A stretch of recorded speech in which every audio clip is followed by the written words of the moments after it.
और श्रृंगार करके जैसे ही यमुना जी आई, श्री जी देख कर, अरे श्याम सुंदर आप मान गए?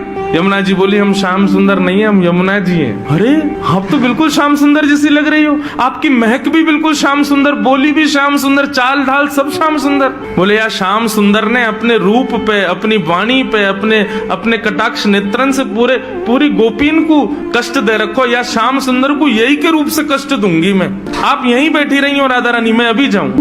और यमुना जी श्याम सुंदर को रूप धारण करके बिल्कुल वैसी बाकी चाल, वैसी अदा, वैसे ही सब, जैसे ठाकुर जी चलते हैं, जैसे ठाकुर जी बैठते हैं, बिल्कुल वही अदा श्री यमुना जी जा रही हैं। ठाकुर जी मान करके बैठे हैं। सोई बगल से यमुना जी निकलने लगी। नूपुरों की आवाज जैसी छमछम आई तो ठाकुर जी बोले, ये तो हमारे नूपुरन की आवाज है, हम तो यहीं बैठे हैं, ये आवाज कहां से आ रही है? और जैसे ही ठाकुर जी ने पीछे देखा, श्याम सुंदर विचरण कर रहे हैं। ठाकुर जी बोले, जे कौन है? ठाकुर जी गए, ओ भैया कौन हो भैया तुम? यमुना जी बोली, हम श्याम सुंदर। ठाकुर जी बोले, श्याम सुंदर तो हम हैं। बोले, तुम नकली भेलू पियाओ, असली हम हैं। बोले, ऐसे कैसे? तुम पे बंशी बजानी आवे? देखो मैं बंशी बजा के दिखाऊं। ठाकुर जी ने बंशी बजाई, उससे बढ़िया यमुना जी ने बजा दी। बोले, मेरे पास काली कमली, तुम्हारे पास है? यमुना जी ने अपनी काली कमली दिखा दी। सब प्रकार से ठाकुर जी अपनी वस्तु दिखावें और यमुना जी उसको प्रस्तुत करें। बोले, अब कैसे सिद्ध हो कि असली श्याम सुंदर कौन है? यमुना जी बोली, मैं एक टेर बजाऊंगा,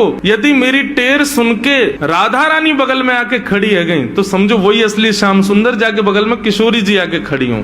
अब ठाकुर जी बोले, हम तो मान करके बैठे, हमारे बगल में तो आएंगी नहीं, वो इन्हीं के बगल में आएंगी। जैसे ही टेर बजाई, श्री जी आने लगी। ठाकुर जी दौड़ करके गए श्री जी के चरणों में, आप मैं असली श्याम सुंदर हूँ, मेरे बगल में, मैं कभी मान नहीं करूंगा, आज के बाद आप मेरे बगल में बैठ जाओ, एक बार सिद्ध कर दो। श्री जी बोली, कौन कौन कहां से आ जाते हैं नकली लोग, असली श्याम सुंदर तो वो है। श्री जी गई और श्री यमुना जी के बगल में जाके खड़ी हो गई। अब तो सब गोपियां उन्हीं के चंवर डुरावे, उन्हीं पे इत्र छिड़कावे, उन्हीं पे गुलाब जल अर्पित करें, सिंहासन पे उन्हीं को बैठावे, उन्हीं को भोग लगावे और दूर करे श्याम सुंदर रो में। बोले, मैं हूँ असली श्याम सुंदर, जे कहां से नकली आ गए हो? जैसे ही श्याम सुंदर रुदन करने लगे, श्री जी बोली, अब ठीक है, अब मान खत्म हो गया है, अब आप बुला लो। तब यमुना जी गई और श्याम सुंदर को जाके हृदय से लगायो। बोले, श्याम सुंदर आप ही हो असली श्याम सुंदर, हम तो श्री यमुना जी, हम तो यमुना महारानी है। बस आपसे एक ही प्रार्थना है, आज के बाद वचन दो हमारी श्यामा जी को कभी कष्ट नहीं दोगे। तब श्याम सुंदर ने यमुना जी को वचन दियो। बोले, आज से हम नियम लेते हैं कि जब ये मान करेंगी तब हम इनको मनाएंगे, और जब हमें कोई बात बुरी लग जाएगी तो वह भी हम इन्हीं से कह देंगे कि हमको ये बात बुरी लग गई है, मान करो आप ही, हमें ये बात बुरी लग गई, आप ही गुस्सा हो जाओ, फिर तब भी हम ही मना लेंगे। यमुना जी बोले, हाँ बस यही नियम रखना, आप कभी मान मत करना, श्री जी ही मान करें। तब से हमारे वृंदावन में सब वैष्णव कहते हैं, श्याम सुंदर श्री यमुने महारानी की। तब से श्री यमुना जी श्याम सुंदर है।